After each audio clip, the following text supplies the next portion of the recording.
गांव शहर हर जगह जल संरक्षण को लेकर जागरूकता दिखाई दे रही है और अब जल संरक्षण सिर्फ एक योजना नहीं बल्कि लोगों के जीवन का हिस्सा बन गया है। तो आइए जानते हैं इस अभियान से जुड़ने के बाद लोगों का क्या कहना है। देखिए, जल संरक्षण एक बहुत बड़ा काम है। हम लोगों के दादाजी ने कुएं में पानी देखा, आज की पीढ़ी उसके बाद ट्यूबवेल में देखा, ट्यूबवेल के बाद आज हम तो देख रहे हैं नल में देख रहे हैं, और नल के बाद अभी हम बाटल में देख रहे हैं। बाटल में कभी किसी ने कल्पना नहीं करी थी कि बाटल में हम 20 रुपये लीटर का पानी पीएंगे, है ना। तो मेरा ऐसा मानना, जल संरक्षण जो हो रहा है, बावड़ी की सफाई हो रही, बड़े तालाब की सफाई हो रही, जगह जगह सफाई हो रही, और जो सफाई हो रही इससे जल स्वच्छ और साफ हो जाएगा। इसके कारण देखिए, संरक्षण होगा जल का तो पानी गिरेगा, स्टोरेज होगा तो हमें साफ शुद्ध पानी मिलेगा। इसलिए जल संरक्षण बहुत ज़रूरी है।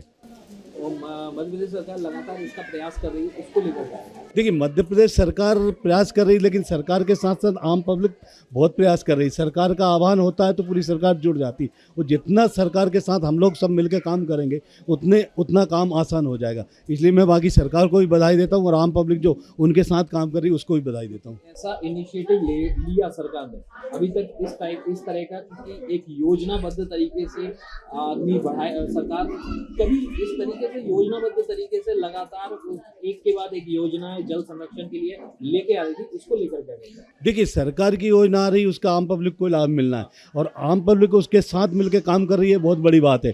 क्योंकि जो भी सरकार आदेश कर रही है, जो भी जिस तरीके का ऐलान करती है, तो आम पब्लिक बढ़ चढ़ के हिस्सा ले रही है। और इस तरीके का अगर हो जाएगा, शहर साफ हो जाएगा, छोटे तालाब की देखो आप सफाई हो रही है, बड़ी बड़ी छोटी से झील की हो रही है, छोटे छोटे मोहल्ले में अगर कहीं कुछ भी है, बावड़ी है, तो उसकी भी सफाई हो रही है। तो मैं बाकी सरकार को भी बधाई देना चाहता हूँ, और आम पब्लिक उनके साथ रह के काम कर रही, तो आम पब्लिक को भी बधाई देना चाहता हूँ।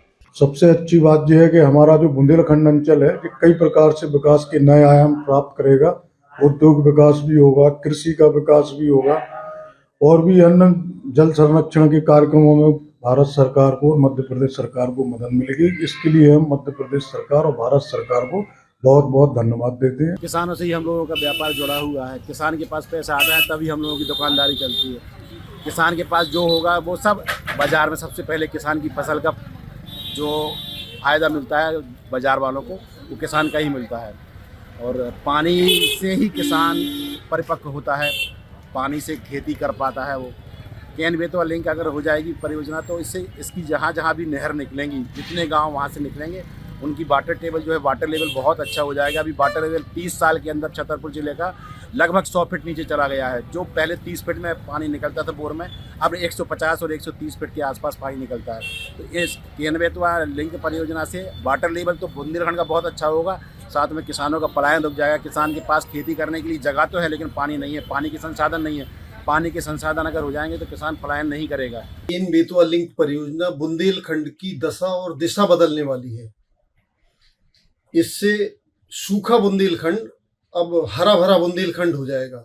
अभी तक बुंदेलखंड क्षेत्र में सबसे बड़ी समस्या सिंचाई की है, तो केन बेतवा लिंक परियोजना से बुंदेलखंड क्षेत्र एमपी के 10 जिले और उत्तर प्रदेश के 4 जिले मिलाकर 14 जिलों की 10,62,000 हेक्टेयर जमीन में सिंचाई की सुविधा मिलेगी।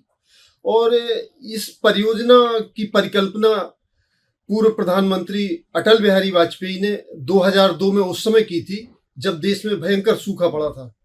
तब उन्होंने नदियों को जोड़ने की एक परियोजना पे विचार किया था, और उसमें सबसे पहला नाम नदियों को जोड़ने का, केन और बेतवा को जोड़ने का आया था। और लेकिन कुछ समय बाद अटल जी की सरकार नहीं रही। बाद में जब 2014 में नरेंद्र मोदी जी के नेतृत्व में भाजपा की सरकार फिर आई, तब उन्होंने इसके लिए एक विशेष कमेटी का गठन किया, और इस कमेटी की रिपोर्ट के आधार पर फिर इस पर तेजी से काम शुरू हुआ। और 2021 में 22 मार्च को उत्तर प्रदेश, चूंकि इसमें 2 राज्य की सहभागिता है, इसलिए उत्तर प्रदेश और मध्य प्रदेश के बीच केंद्रीय जल शक्ति मंत्री के उपस्थिति में एक समझौते पे हस्ताक्षर हुए थे, और तभी से इसने परियोजना ने गति पकड़ी। और इस परियोजना की लागत जो है 44,605 करोड़ रुपए है।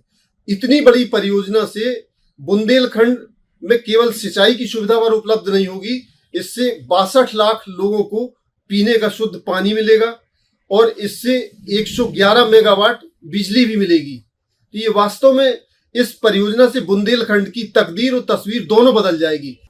90 दिन चली इस ऐतिहासिक पहल ने जल संरक्षण को लोगों की आदत बना दिया है, जिससे किसानों और आम जनता की पानी से जुड़ी सभी समस्याएं दूर हो रही हैं। इसके लिए वे सभी लोग मोहन यादव जी का धन्यवाद कर रहे हैं। कैमरामैन अफजल के साथ अनुराग शर्मा, दखल न्यूज।